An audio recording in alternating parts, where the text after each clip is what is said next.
Hello and welcome to episode 275 of the Paint All the Minis podcast, the show where you can listen to the widest range of guests that I can convince to chat to me about the tabletop gaming hobby. Make sure you get at your hobby desk, you get your paints out and you paint along whilst you are listening to the show.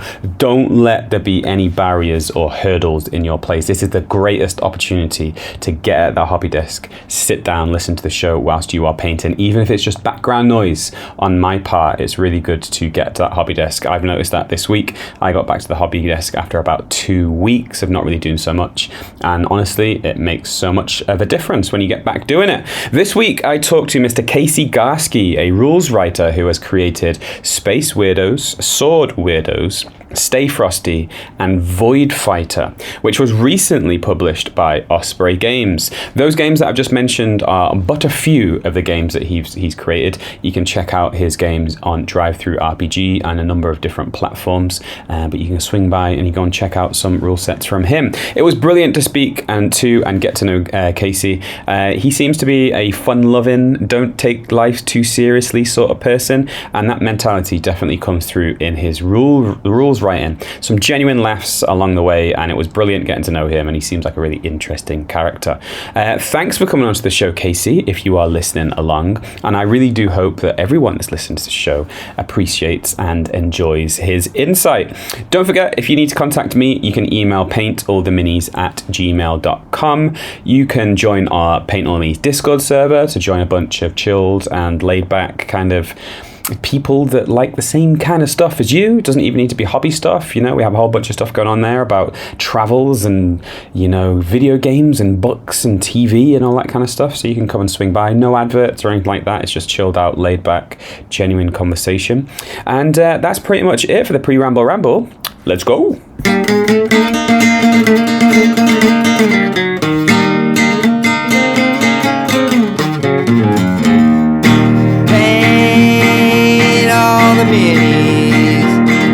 Paint all the minis that you can. And when you paint your minis, listen to that podcast with Dan Adams, that is.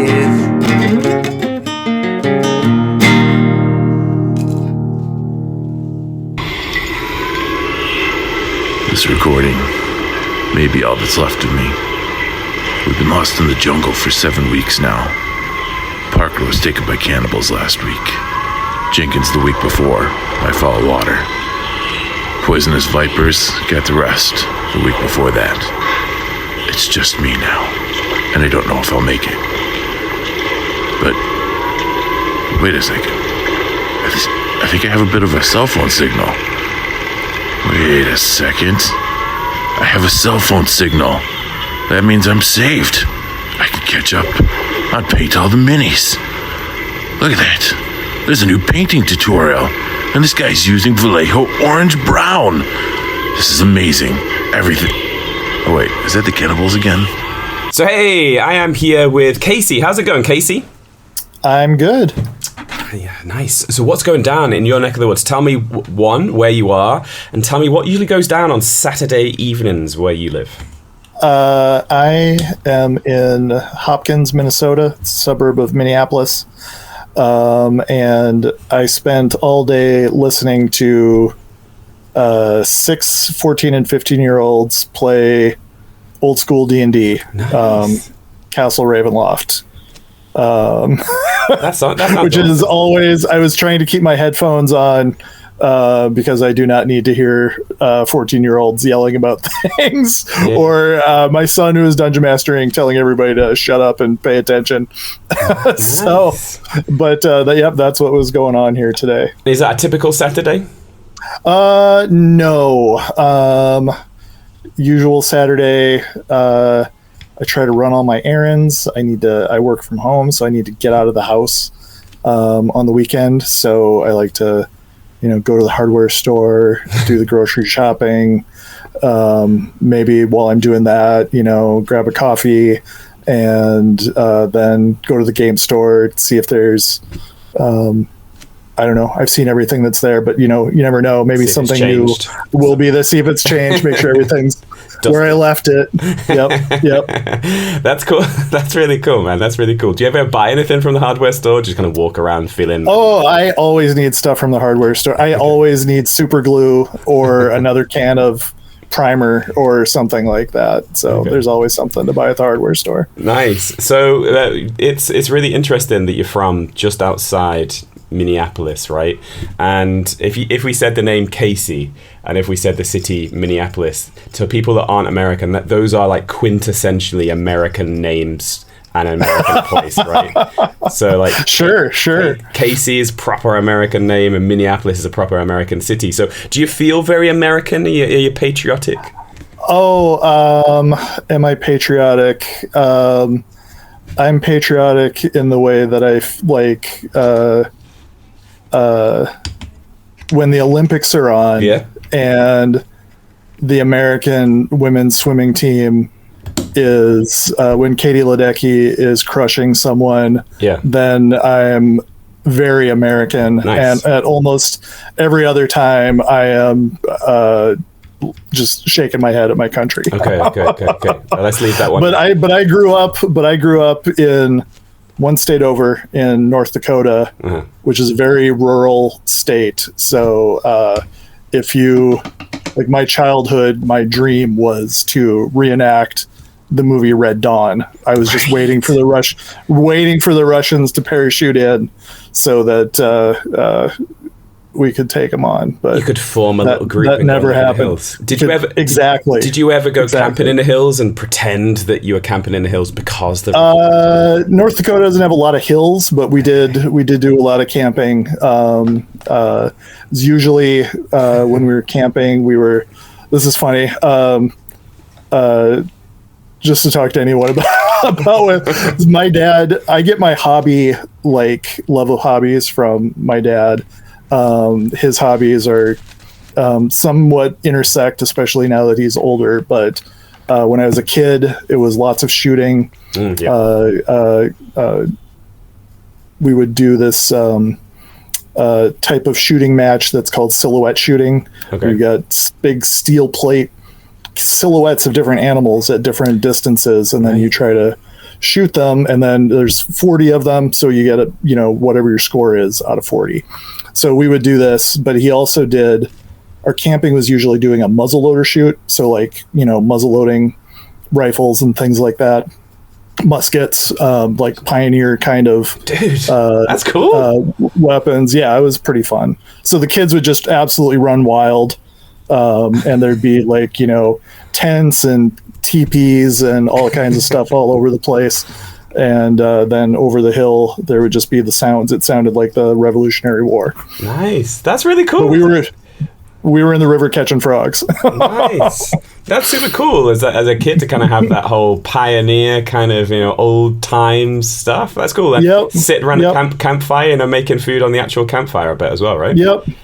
Nice. That's really cool. Right. Well, I want to pronounce your family name. Because again, I think your family name is quintessentially American too. You're like the American gentleman. You live in Minneapolis. Your name is Casey. You've got a fine beard as well. I noticed that before we turned the video on. Right. So, your family name in England, we would say that your name would be, and this is not what I think it is. You say your family name will be Garske, Garske. I believe, right? But I want to say, I want to say it's more American than that because you are the American guy. I want to say it's Garske. Is that right? You are correct. Yeah. You are correct. I've been thinking about that much longer than anyone needed to be honest. right. But there you go. Now people have a 50% chance of pronouncing it correctly, and so it happens. It's right about half the time. That's cool, man. And have you got any idea about how, what is the history of that family name? I'm pretty sure it's German. There's a town in Germany called Gorski or Gorsk. I'm not sure how they pronounce it there. It's just with an O instead of an A. I have no idea if that's what it's from in some way. If you Google or if you look up Garske on Wikipedia, there's only one real entry, and it's a couple who were communists in Berlin during World War II, and they were like printing communist propaganda, I don't know if they counted as part of like the like a German resistance or something like that, right, okay. but they were caught and sent to concentration camps and killed. Right. Those are the only Garskes on Wikipedia. Well, the fact that you've researched that and remember it is important. I don't do ancestry.com or anything like that, but there's some Garskes. There's not too many of us though. Nice, that's awesome. But now we know your full name. So tell the listeners how might we have heard of you within the hobby industry, not just within you kind of playing some games. You're renowned for more than that. So tell us, give us a little bit of a snapshot about what you do. Sure. I am I don't know if I still count as an amateur game designer, but I'm a game designer. First full game that I wrote and published was called Stay Frosty, an RPG that kind of came out of you're probably going to hear me say this a lot, the Google Plus, when Google Plus was still a social network. Mm-hmm. There was a big community of, RPG people on there, and Stay Frosty came out of that. And then from there, once COVID hit, I started painting a lot of minis and thinking I played minis games for a long time, but I'd never written one. But then I was dabbling with that and wrote a game called Space Weirdos. And from that followed Sword Weirdos, both a science fiction and fantasy skirmish game. And recently had had both a new version of Stay Frosty published by Melsonian in England, and Osprey just released my space dogfighting game Voidfighter. Nice. That's really cool, man. It's really good. It's a good little placeholder for us, and lots of exciting things to talk about just with those rule sets. But you're not just a rules writing machine, and I don't want you to think that you just come in here just to be pumped with questions of things that we want to know, specific facts and tidbits. So let's go back in time. Like, when did gaming first become a thing? We know a little bit about your pioneering hobby past, right. But were you sitting around a campfire eating beans with your musket on your lap and looking at some war games rules? Like, how I was not. I went over to my friend's house when I was probably 10 years old, and his older brother, this is the way of older brothers listening to Iron Maiden and playing D&D. And so there we go. He was like, we're playing D&D. Is like, okay. I don't remember if I knew what that was. Like there's a scene in E.T. where they're playing D&D. Yeah. And I don't think I knew what they were doing when I was 8 years old when I saw E.T. But no, I was hooked immediately. And, I think about D&D all the time. What was it, do you think, that hooked you? What was it about it? I don't know. I mean, it was swords and sorcery. My first character was I picked cleric because I didn't know what the word cleric meant, but I knew that I got to both wear armor and cast spells. Mm-hmm. So I remember when I got home, I told my mom that I'd played Dungeons and Dragons, that I was a cleric, and she goes, "That's a priest." And I was like, "No, it's not. It's not a priest. It's not fun. Take that back." I was very confused. All I knew was that I got to cast spells and hit people with a mace. Nice. That's cool. That's cool. And so before D&D, were you like a fantasy fan? Were you reading and watching stuff on TV, or was it just a completely new chapter that you? No, I liked probably mostly sci-fi at the time. I was only 10 years old. I was a Star Wars freak, like a lot of kids at the time, and had all my G.I. Joes and Star Wars toys and the Transformers and whatever. So it was not a big leap to jump to fantasy. And I'm sure I'd seen, Conan the Barbarian on TV or something like that too, and liked knights and stuff like that. Yeah, I remember there being a Dungeons and Dragons cartoon. I remember that one. Yes, I'm sure I'd seen the cartoon. Of course, I'd seen the cartoon as well. Yeah, yeah, but I didn't. As a kid, I didn't know what Dungeons and Dragons was. I thought that it was a cartoon. I remember one of them was like a right. Yeah, what else could it be? Yeah, they're not doing anything else in that show. You know. Yeah. So that's cool. And so did you then? Was it like a passing thing that kind of like, just picked it up whenever you went to your friend's house, or was it like a passion that was sparked and you were like doing it every week or thinking about it all the time? No, it was I was immediately 100% in. Okay. I got, what was the first book I could get? Because I was from a small town, so I couldn't there wasn't anywhere for me to get anything where I lived. The closest town that had a game store I discovered was 90 miles away. Right. So, which I know, if you're from Great Britain, 90 miles is might as well be on the moon, but that's really not that far when you're from North Dakota. No. That's how far I had to go to get to a mall, Civilization. So I ordered the Player's Handbook from the local bookstore. And did I have I had the Player's Handbook, and I got the Dungeon Master's Guide, but for some reason I couldn't get the Monster Manual right away. So in the back of the Dungeon Master's Guide are all the stats from the Monster Manual in the AD&D, the first edition AD&D Dungeon Master's Guide. So I had all the stats of all the monsters, but I had no idea what some of them were, just from the name.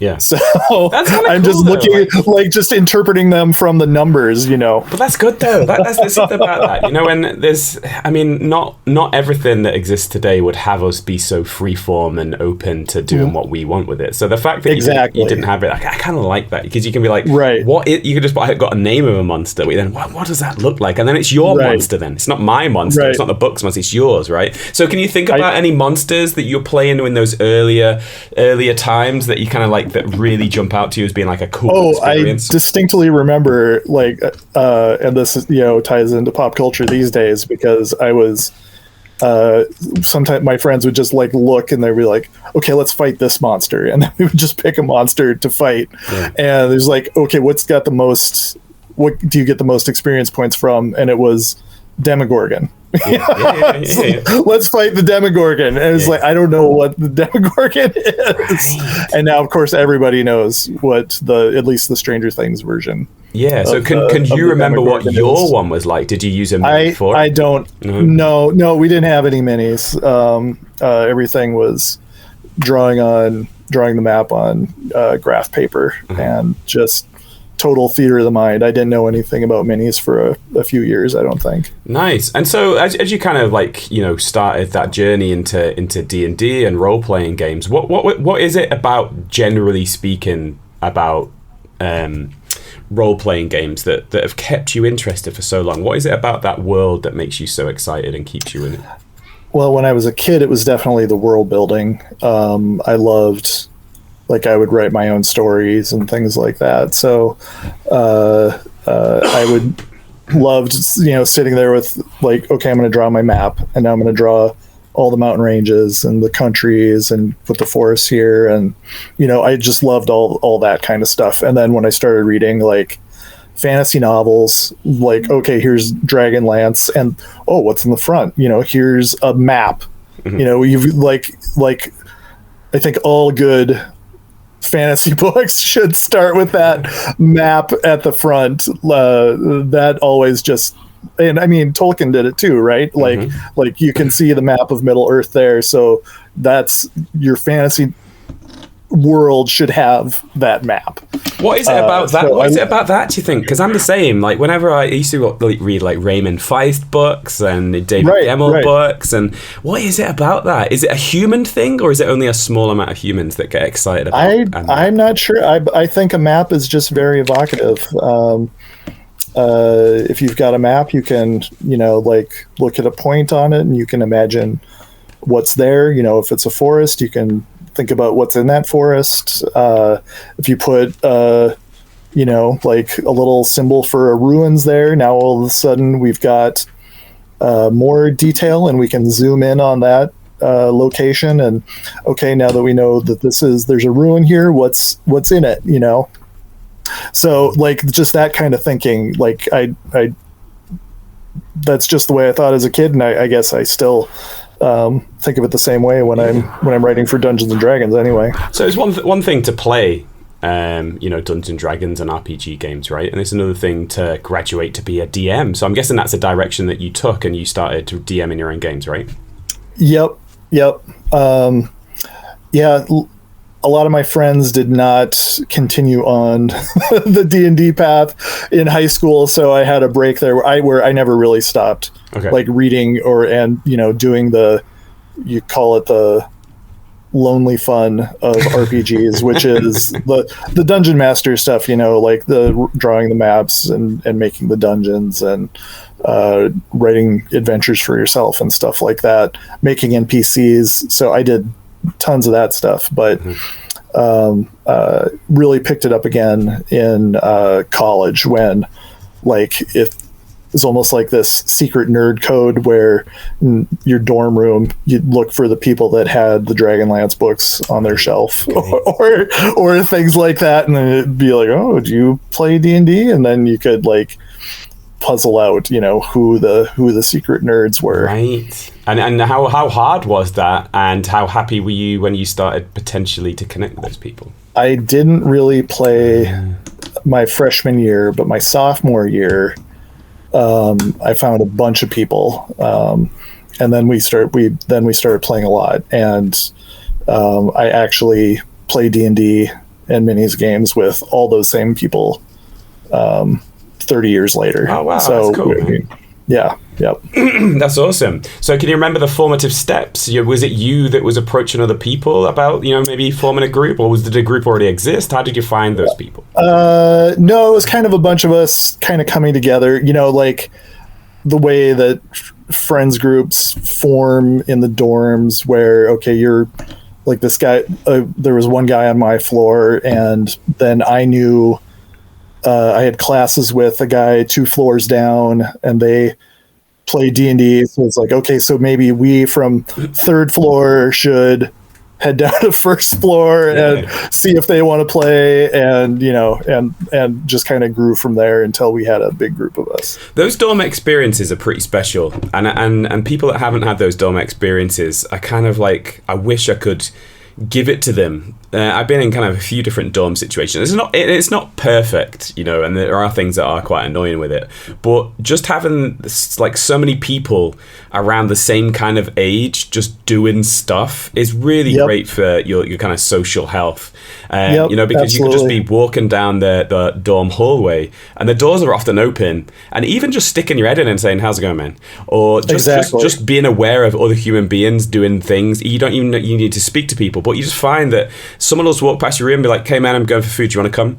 And it'll be like, "Oh hey," and then you walk past someone's room and it's like they're just starting to watch a movie, and it's like, "Oh hey, I like that movie's great," and you go, "Yeah, come in." Right, come sit down. Yep. Or I'd be playing I had my door open and I'd be playing X-Wing on my computer, and I remember this little kid from California who had led a very sheltered life saying, "Oh, can I play X-Wing?" It's like, "Yeah, come on in. Play X-Wing." There's something about it, but I don't think that would be considered to be a desirable thing as a not a middle-aged adult, but in kind of my early or mid-20s. It seemed more of like a kind of kid thing, but a lot of people miss out on that, and a lot of people don't necessarily have a big friendship group, and I think that's what dorm environments kind of teach you, and you kind of get it at the top end of your age where you move into assisted living accommodation, right? Sure, right. But it's not something that we do in the middle of our lives, and that makes me a bit sad, I think. Right. Well, I've always been jealous of the club scene that Great Britain has.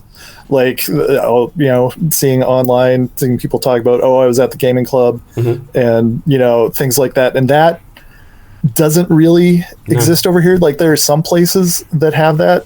I've got some friends that from college that now that were from Pittsburgh and live there again.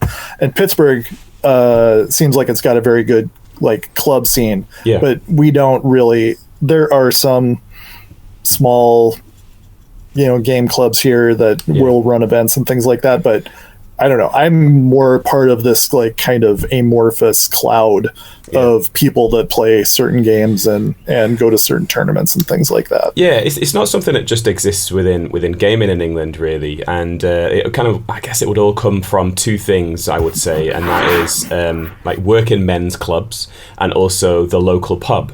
So quite often you'd have like the local pub at the end of the road or a couple of streets over, and everyone would have like a local. And quite often you'd go to the local just if you were bored, like if you didn't really have much to do, you go down the local. You didn't necessarily want to drink beer, you didn't necessarily want to do anything. You just kind of pop in a local and see what's going down. And some people pop in just for one drink on a Friday on the way home. Other people would stay there all night, but the local would form the central hub of the community, really. And then also work in men's clubs or sports clubs, like there'd be a cricket club or a hockey club, and then everyone would just use that as a central hub to kind of go and meet, really. And so the game club culture kind of comes off that too, where it's just like, we know a room that's available during the week at these times. You pay a certain amount of money each year just to kind of keep the rental booking going for that one. And you're right, that it's more like when I was gaming in America, it was more like a kind of game store. A game store was a club. Yes. It wasn't really the same, and then that's dependent on who the game store owner is. There's game stores that there's one called Little Wars in Baton Rouge that I always used to go to, and that was just like the guy who ran that was just like, this is just your house, so come here, eat food, paint your minis, play D&D, this is yours, buy stuff, don't buy stuff. It was just like, he was just really great with that mentality, and that was a games club mentality, whereas other game stores were more kind of corporate, and it's more kind of like, hey, you can't eat in here, and hey, we'd like if you bought some stuff, which is totally fine. So you do see it, but that club culture is something that's really nice. You just kind of pop in even if you're not playing, right? Yeah. That's cool. So you started playing in college, and you mentioned that you're still playing with those people now. But you also mentioned at the start that it was during COVID time that you started getting interested in minis and painted minis. So is that where minis first came into things, or had you been doing stuff with minis before that? No, I had a couple like brushes. That's fun. Nice pun. With minis.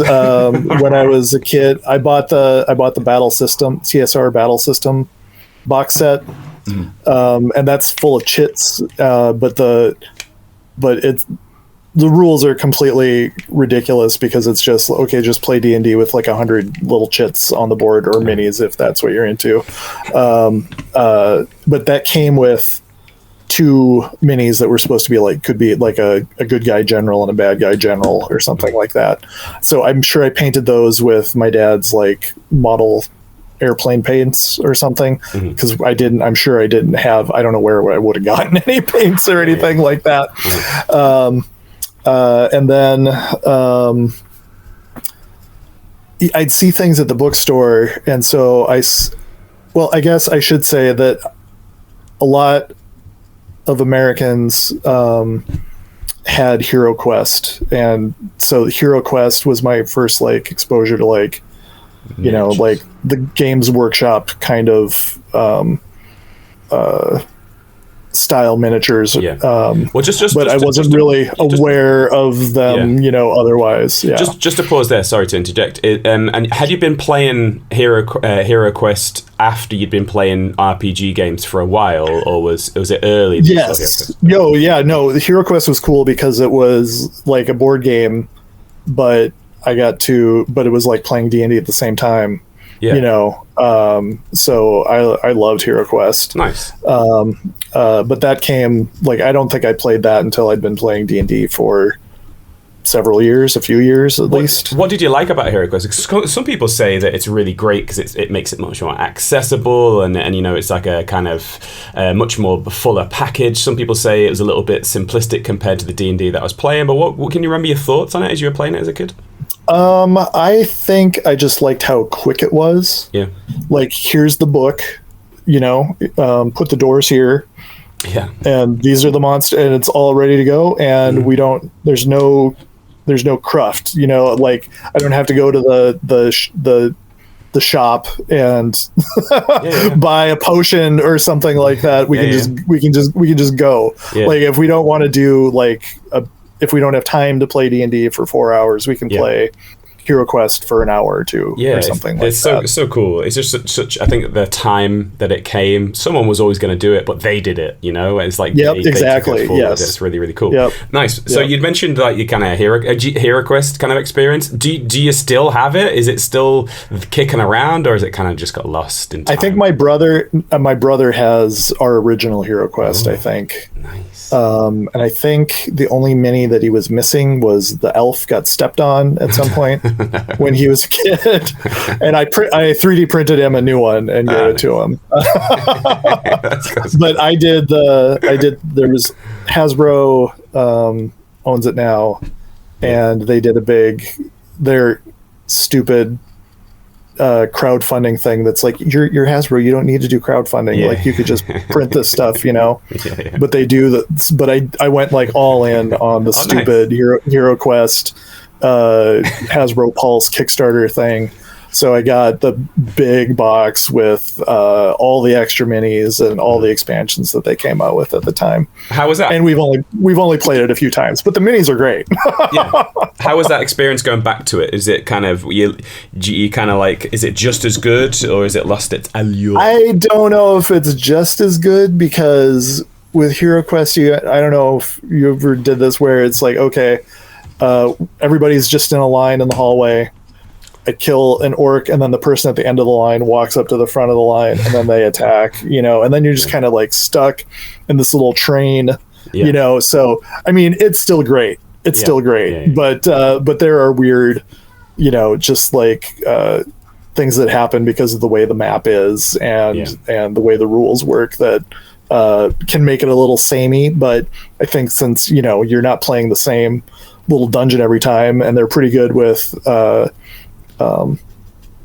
having objectives to do, and you got to get to this room and get this thing and stuff like that. So it's still plenty fun. Yeah, I can't wait to play it or something similar like that with my daughters. We're very close to it.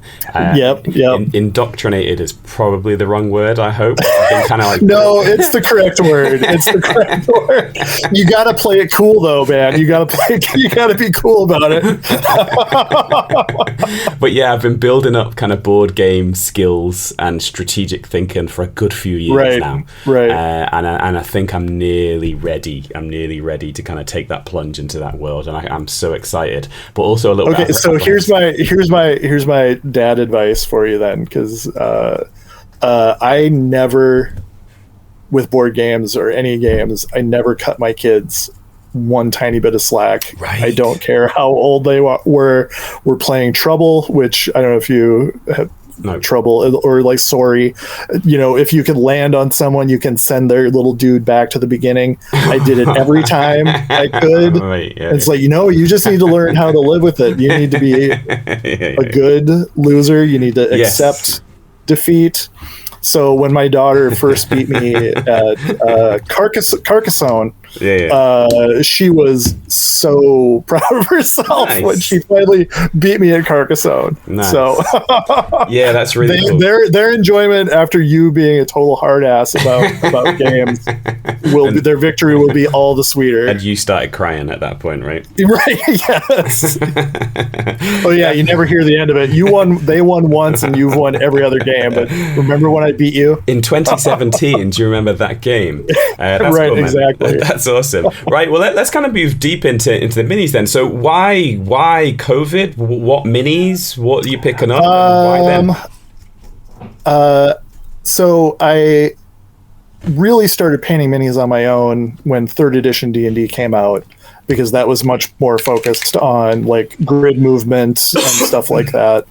And like, stuff that we thought was fantastic. It was, we'd never seen anything like that in D&D before. So I started painting minis then.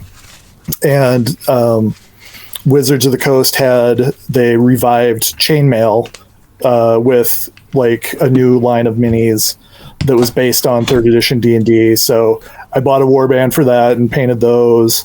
Then, I'm at the store looking at minis. So like I'm looking at this giant wall of Reaper minis. And so I started painting Reaper minis just to have more monsters for playing D&D with. And then I started to get into more war games.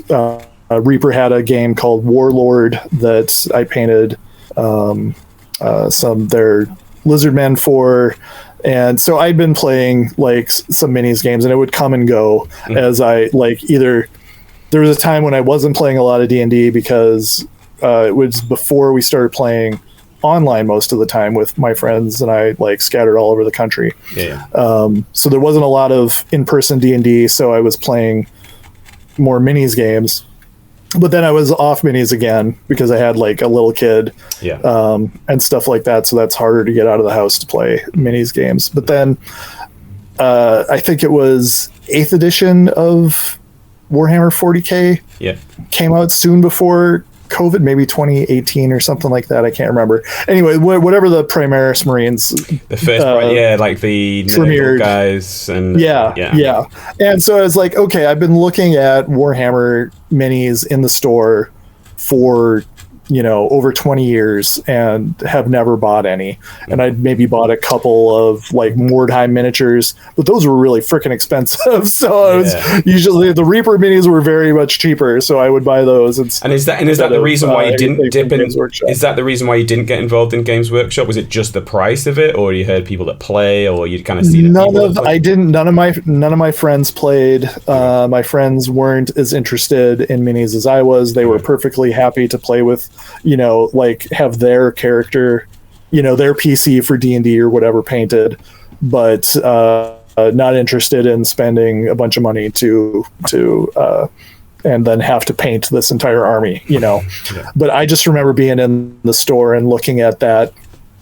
I have no idea what edition. I don't know my. I think you're right. I think it is 8th edition. I think you're right, mate.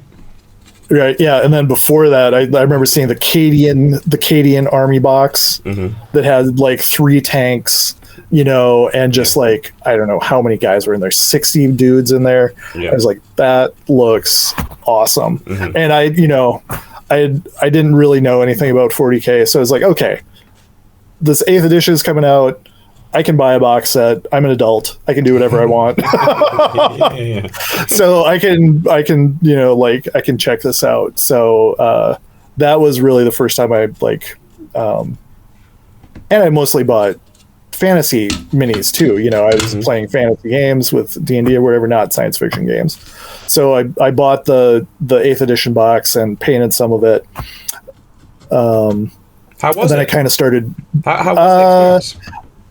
I never played it, and then I also had no experience with having a giant sprue of stuff in front of me. And like an idiot, I clipped every frickin' Marine part off of there before I looked at the instructions and noticed that, these are labeled. And I just made a huge mistake. Let me sort all these parts out into little piles now, and now I'm going to hold them up one at a time and compare them to the picture. Jeepers, for sure. And so, how come you didn't play? Is it a time thing? Is it just didn't like the rules? Like what I once again didn't really. I knew that there were plenty of people that played 40K, but at the time I was just starting to dabble in a game called Saga.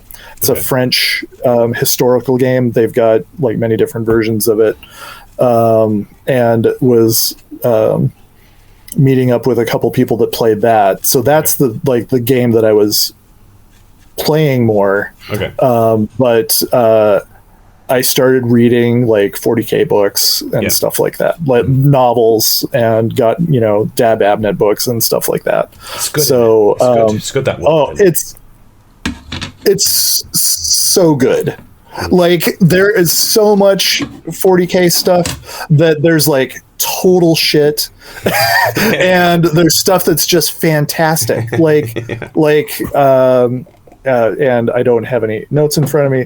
The Night Lords series, I can't remember the author of but there's all kinds of series that are just incredible, and they get some really good authors and some not so good authors, but the good stuff is really good. And so I just have enjoyed my time dabbling in painting minis from 40K. especially the kind of rogue trader, inquisitor, kind of stuff. Yeah. It kind of links back to what you said before reading about it. Yeah, it kind of links back to before about what you're saying about maps, both the physical ones of the universe and planets, but also within that whole 40k universe, it's not possible to flesh everything out. So I see it as like a map in a sense, where like a certain character or a certain faction or a certain incident is mentioned, but that's pretty much it. And that kind of like that question mark that you can kind of just think about and mull over a little bit is really intriguing about the whole universe. No, that's a perfect analogy. Like, if you see something in one of those books, and you can see when someone has just drilled down into it, like each one of these little stories or the things that a particular author focuses on, like Dan Abnett and Gaunt's Ghosts or whatever. Nobody else does. I don't know if anyone writes anything about that particular part of the war against chaos or whatever. And where is it on the map? I have no idea, but it's so far away from everything else that it doesn't even matter. Yeah, exactly right. Yeah, which it can coexist. And like just taking that idea of Gaunt's Ghosts, it's like it's sad and interesting and finite. It's like every guy matters and every death matters. Every death takes one a little bit further away or whatever. And just if it was just that'd be interesting enough. But that's only one small part of the whole bigger thing, which makes it amazing. Right. Right. Yep. Nice, that's really cool. So let's start talking about rule sets then. Because that's a very important part of our conversation. So, being a DM is you kind of on that road of rules writing, because you're thinking about people's experiences, you're thinking about changing things to engage people, changing things to challenge people, setting questions. I would say traps, but maybe it's not that. It depends on the DM. But setting situations up to kind of challenge individuals and helping them to kind of progress through. You're not too far away from rules writing when you're being a DM. Would you agree? 100%. 100%. That is, every DM is a rules writer, whether they think of themselves like that or not. You're tweaking things. You're definitely changing the world through changes that you make to the rules. And then every DM will come to a point where they're like, well, I could write a better rule than this. And so they just do it. Whether it is or not, it doesn't matter. Every one of us is gonna do it. And to them, exactly. I mean, we wouldn't have all these other games if people didn't think like that. But I think that's brilliant. And I think, I've talked about this quite a lot recently, so I don't want to over egg the pudding, but I think it's quite important to note it, is that in a world where we're not encouraged to do things ourselves, you mentioned before about going to the hardware store, it's like the right to repair and making something that fits for you. I wish we would do that more. I would encourage more people to just fix the problem in their own way and not worry about if that's the official way or that's what the book tells you. Just do the stuff that you think, and that's when we're creative, right? Yep, 100%. I think people, I mean, not to do it too current eventsy, but the every time I see when I'm on Drive-Thru RPG or War Game Vault or something like that, and I see, well, that game's got an AI cover. Yeah. I can just completely write that off. I don't need to know anything else about it.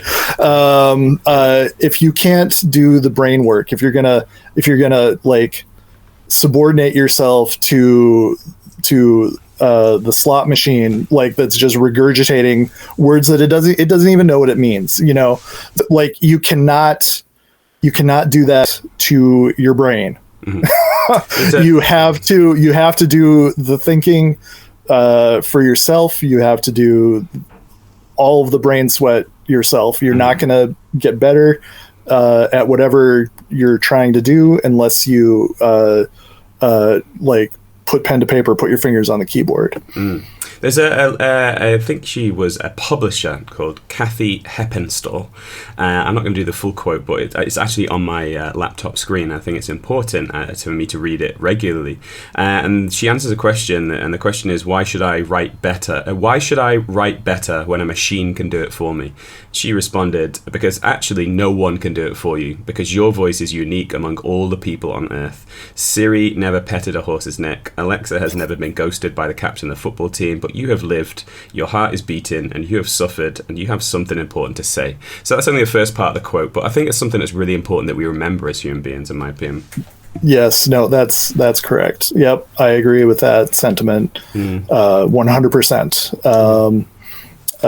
We have to, there's nothing like, and I don't want to like sound like all pretentious about it or something like that, but like I feel like I've done this like rant before when people have talked about using ChatGPT or whatever, and I feel like I'm like going the crazy one. Like, no, I'm not crazy. Just like scroll down a little bit, go past that AI summary. Just don't even look at it. And like slapping my mom's phone out of her hand when she had a question about something. It was like, don't look at, like, it's taking that information from Wikipedia. Just go down to the Wikipedia and read what a human wrote. It's something that's important, because we all talk about rules writing, and this will come through in your games, no doubt, as we kind of speak specifically about games. But it's something that's really important to note, is that our humanness is something that we need to keep intact. And I think any creative endeavor keeps that humanness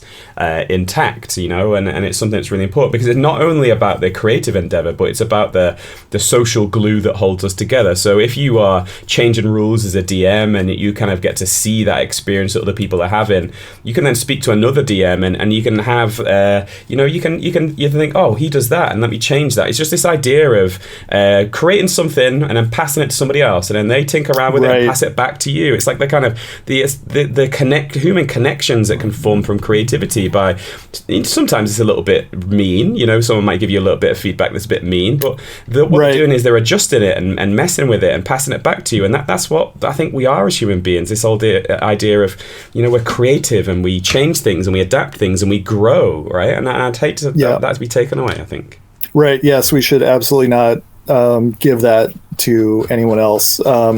As someone that writes rules and then sees what people write about those things, you know, I love seeing pictures of people's Space Weirdos and Sword Weirdos games. It's fantastic. The things that people do are so creative. Like, I'm not really a terrain guy. I don't really like building terrain. So I've got like a few things, and now if I can buy some MDF stuff that's already like got the color printing on it so that I don't even have to paint it, all the better. But people make these, you know, elaborate things, or even I almost like it better when I see someone who has set like a Coke can and a couple books, you know, on the table and are playing, you know, with their minis, just going around, just like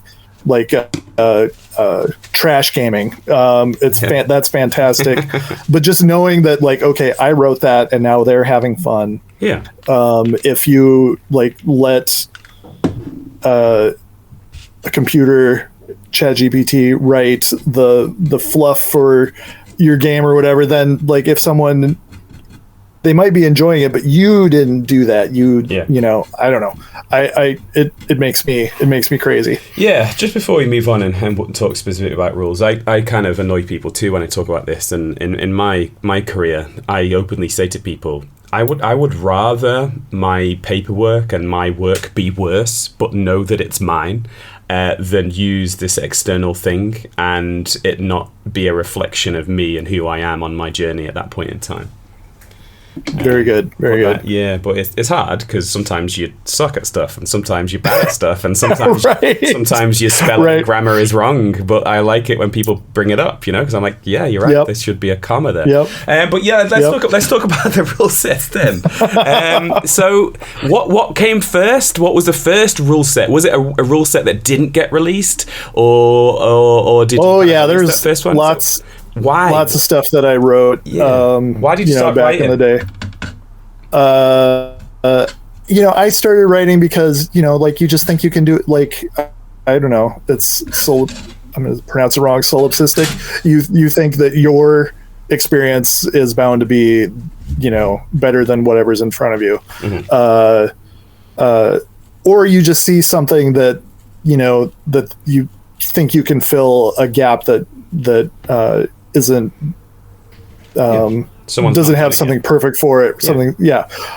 So when I wrote Stay Frosty, which is about, like, it's aliens, it's you're the colonial Marines and you're on a mission. So there were games that kind of did that, but it was like, okay, but we really just want to be in the mission. We don't need to be doing anything except kicking alien ass, like, so there's no part of the game that exists outside of taking part, in the mission. And then, so all the rules are crafted around those kind of action movie tropes or whatever. So it's like boiled down to just give you that experience instead of playing D&D in space. You know what I mean?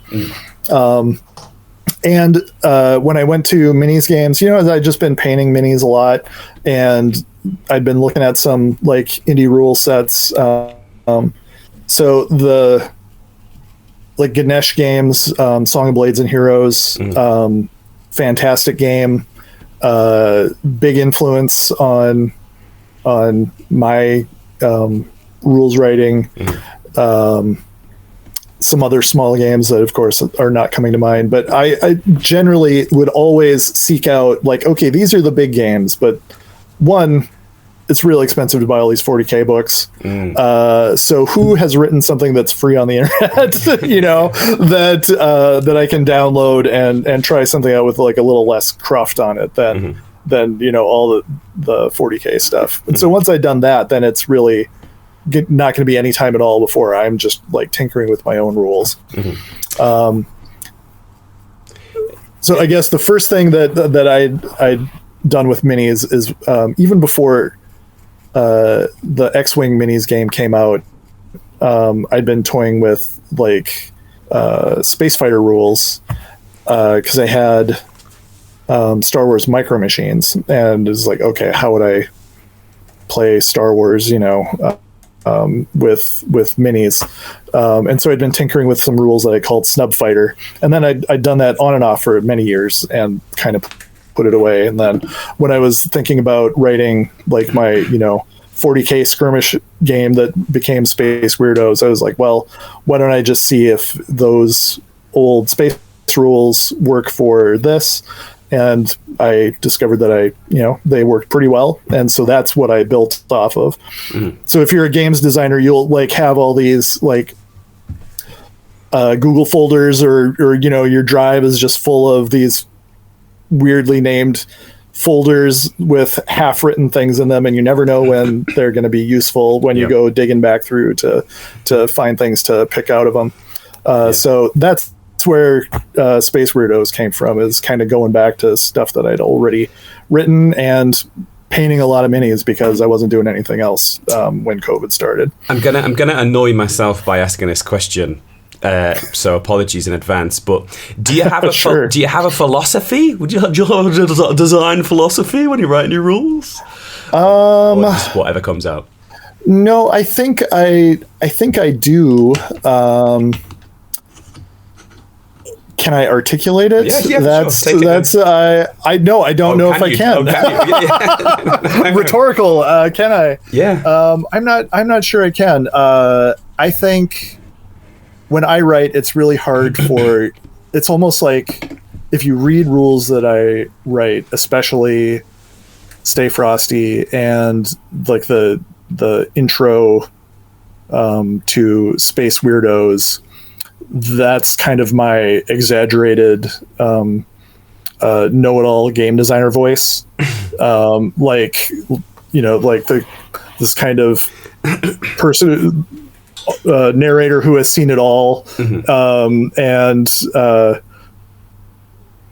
is kind of very self-assured and things like that. And I don't feel like that in real life, but I try to put that into my rules. Like in Stay Frosty, there's, like, a part where in a role-playing game, you need to have rules for like all these different things. So here's how you do falling, here's how you do drowning, and then after a couple of those, like, oh, just screw it. Like, you can figure it out. Just have them roll a saving throw or something like that.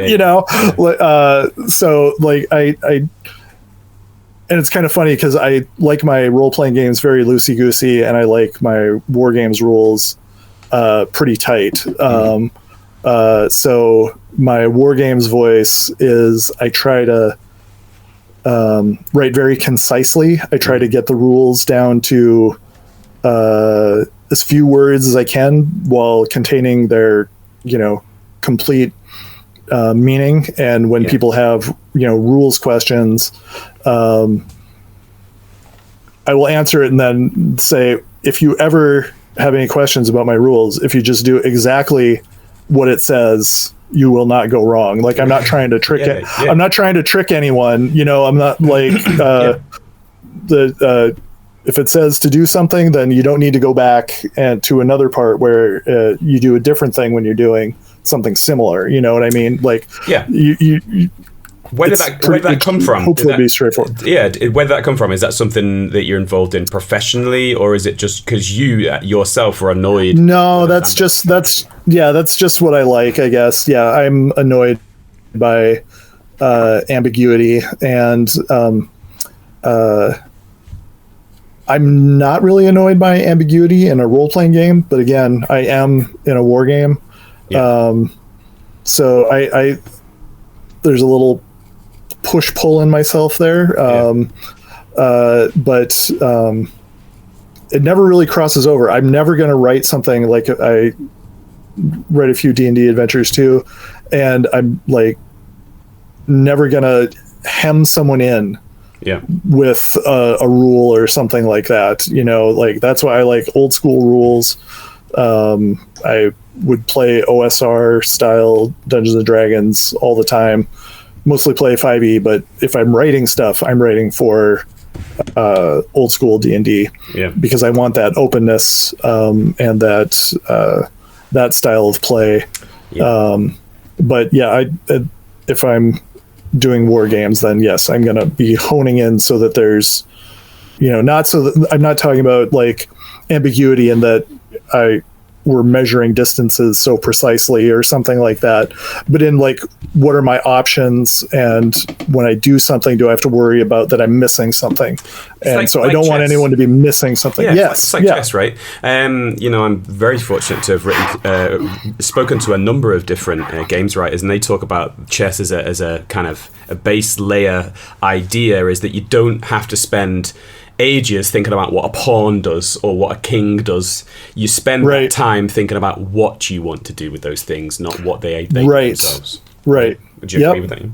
Oh, I do agree with that. Yeah, like if you, I don't want ambiguity in wargame rules so that the game isn't interrupted and that what your choices are. Like, okay, my choices are, I'm all for, rules saying, okay, you've got 2 or 3 actions and you can do A, B, and C, and tell me what order I can do them in, and then we're good to go. If that's not obvious, then you're slowing things down. So the rules need to be concise, but they also need to get out of the way of the gameplay. Nice.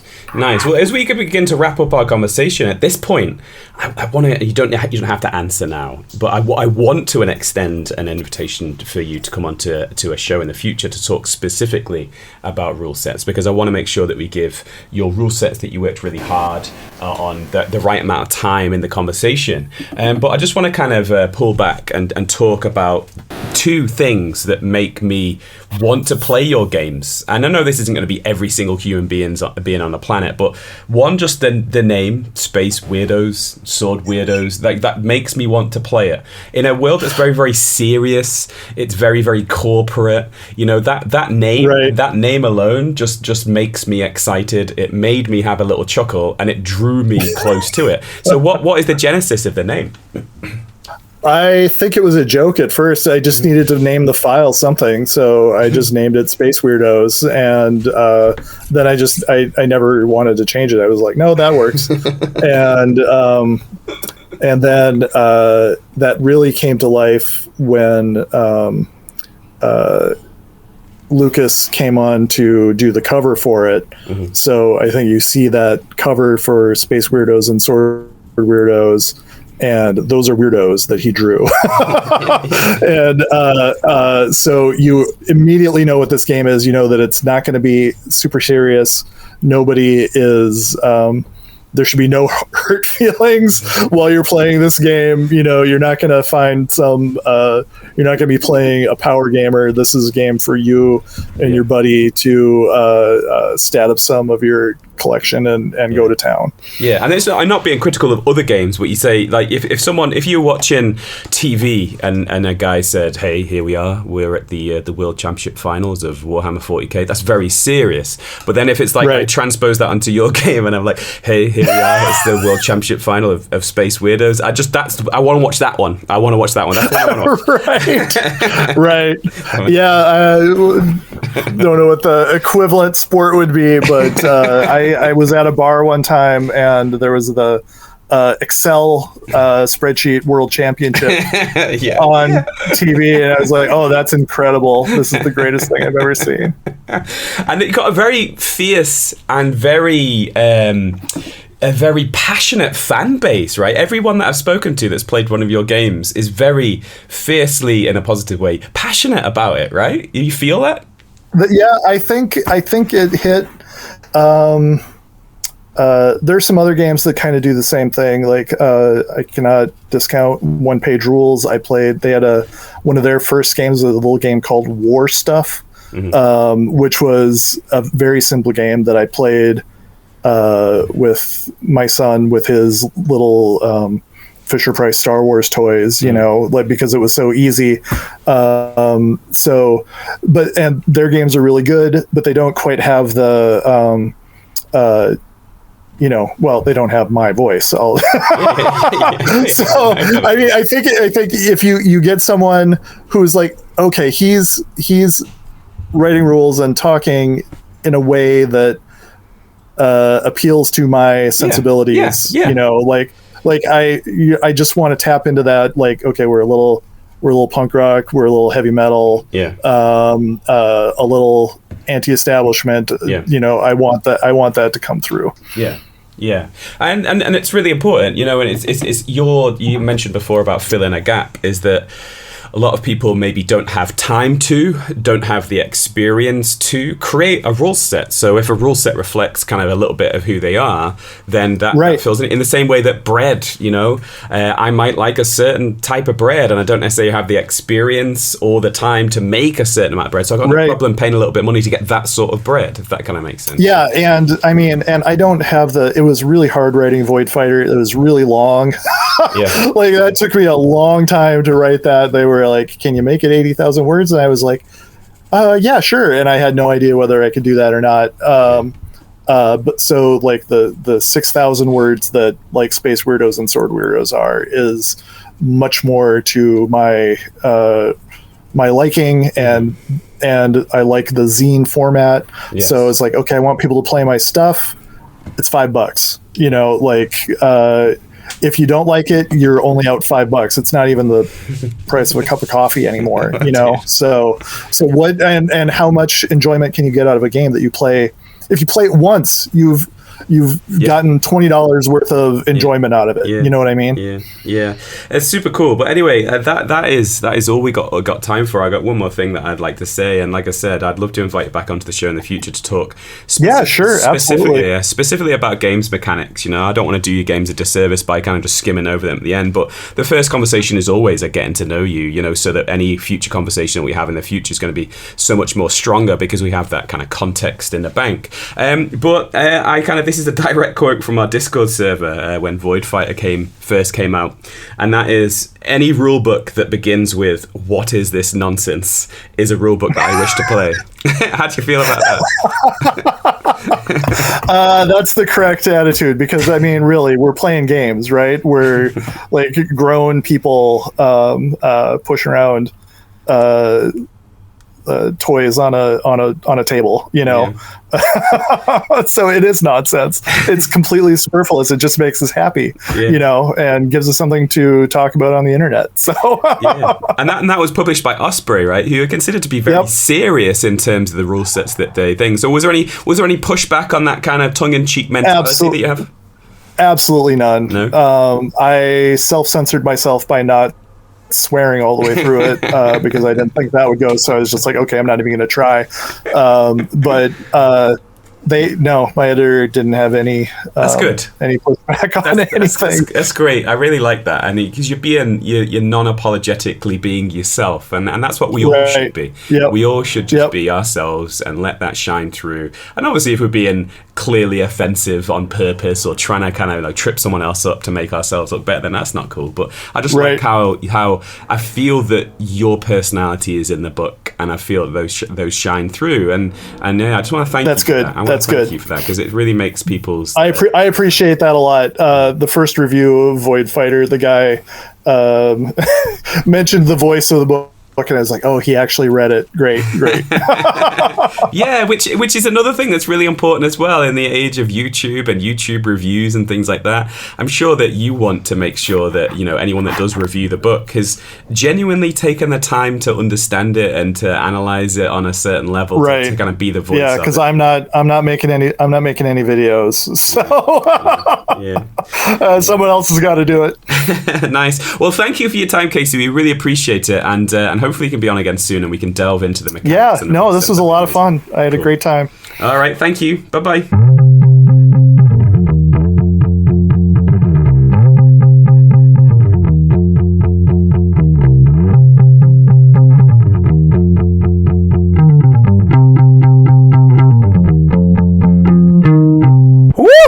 So there you go, episode 275 all wrapped up there. You might have noticed there's a little upswing in the volume, especially of my woo at the end, because the Christmas period is finished, and I've been doing the last few procrastinating. I've been doing the whole bunch of podcast intros and outros with other people kicking around. So either at work or at home, there's been a whole bunch of people kicking around. So you might notice that I've been a bit quiet over the last few episodes, intros and outros, but because there's other people around. I always feel really embarrassed when there's other people around. I only really feel like I can express myself properly when there's no one else around. So there you go. So I'm a little bit freer. The family is out swimming, so I'm treating myself to a high volume woo at the end of the podcast. Thanks once again to Casey for coming onto the show. Really, really great guy. Amazing. One of the reasons why the podcast still remains interesting for me is just to have conversations with people like him. Really interesting, really enthusiastic about what he does, and a really great character. So I feel very humbled and very privileged to be able to speak to people like him. So if you're still listening along, Casey, we really appreciate you taking the time to come onto the show. Hobby stuff. What's been going on this week? I've been painting up my Thorn Watch again still. Feel like a broken record, pasting, talking about the same things over and over and over again. But yeah, I'm still painting my Thorn Watch. I've got the Epic batch I mentioned ages and ages ago. I've got 40 guys that I'm kind of slowly chewing through. And I'm still not finished those Tully Cavaliers because they've got some finishing bits that I need to do, which I just never felt in the mood to do those high-level finishing touches. But it's coming. I will get them done. So I'm still chewing through the 40 guys. But I also picked up a couple of things this week. I've not bought any hobby stuff for a long time, really, other than a few kind of second-hand bits from A Song of Ice and Fire. But this, if you can hear it, I picked up the Richard Sharp miniature from War Games Atlantic. So War Games Atlantic are doing like a kind of, it's called the Legends collection. So you can buy it and it's got like a kind of 28mm scale Richard Sharp. and it's also got, I think it's 54mm scale. So you get two minis in one box. One's 28mm, one's 54mm, and you can use it just to paint it and have some fun. But there's also an upcoming Sharps game that War Games Atlantic are putting together, and also the Sharp Practice and the Silver Bayonet, and there's a whole bunch of other Napoleonic era games that you can use these minis for. And Sharps rifles, they're kind of books from Bernard Cornwell. I've read them all. And as I was a kid in the early 90s, Sharp was on TV, and I remember it being like one of the first like adult TV shows that I was like allowed to watch as a kind of young kid. I'm pretty sure it was like age 12 or maybe age 15. So I'm pretty sure that I was like breaking the law and stuff by watching it. But me and my dad and my big brother, we used to watch Sharp when it was on telly, and it was pretty good. It was pretty raunchy in certain sections. There's a certain Miss Elizabeth Hurley who's in one of the episodes. I remember being very excited for some reason, but I don't know quite why at the time. But that is a cherished memory from my preteen self, seeing Elizabeth Hurley. And also, just the swashbuckling general adventure stuff that Sharp gets up to is pretty good. So I picked that up, and I was really happy to be able to pick that up in China because I didn't expect to. So I've got that. That's a really exciting thing. And I also picked up Battle of Hoth, the new kind of command and colours game from Richard Borg, and it's really cool. So Memoir 44 is one of the command and colours games. There's a whole bunch of command and colours games. It's like a kind of a general rule set that's been used for many, many different games over the years, and Memoir 44 is probably one of the most notable ones. However, they recently came out with a Star Wars version called Battle of Hoth. So I picked that up after Christmas to play with my daughter because it's like the next graduating step. If you've been following along on the show, I kind of talk about my daughter and her playing games semi-regularly, I think. And we've been kind of doing a whole bunch of games in a graduated scale that kind of steadily and progressively more kind of war games like. So we played a whole bunch of Disney games. We played, Uno, Battleships, a whole bunch of other things, but nothing that would really can be considered to be like a tabletop minis game. So that's where we're going with it. But we watched Star Wars, the original 3, over Christmas and just before Christmas. And she really likes the second one. We were talking about which one she prefers, and she said she preferred the second one. So I just kind of thought, you like the second one, maybe I'll pick up this game. And it's gone down an absolute treat. It's gone down a gone down a storm. So we played the first scenario twice. We played it from opposite sides. And she's asking already, like, when can we play the next one? When can we play the next one? So that's really cool. And she's also really interested in painting the miniatures. So I think we're going to show her how to do some dry brushing so she can paint up the droids and she can paint up the AT-ATs. So if you're looking for like a kind of small, streamlined, fun, not too deep game to play with a friend or a family member or son or daughter or whatever, a niece and nephew, check out Battle of Hoth. It's really good. It's a smaller game board than Memoir 44. It's pretty much the same kind of rule set, but it's really good. I like it. It's interesting. So that's what I've been doing this week in terms of playing and painting. Hopefully you guys have been up to some fun and interesting stuff yourself. Hopefully you had a nice Christmas and New Year period. If you missed us on the last show because you weren't too interested about health and well-being, then welcome back. Give me a shout about guests because I'm starting to rack up guests for the next kind of few months. I spoke to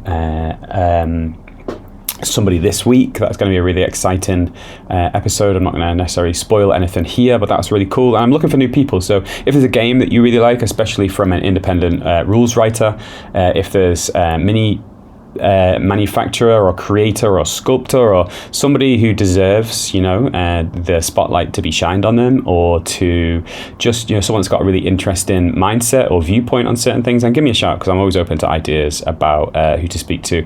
Always looking for interesting and unique guests. So yeah, give me a shout. So yeah, like I said, hopefully you guys are okay. Hopefully you're keeping yourselves on an even keel. Don't forget to check into the Discord server if you haven't over the last few weeks. We're kicking around, always here for you, always here to hang out, always here to celebrate your hobbiness.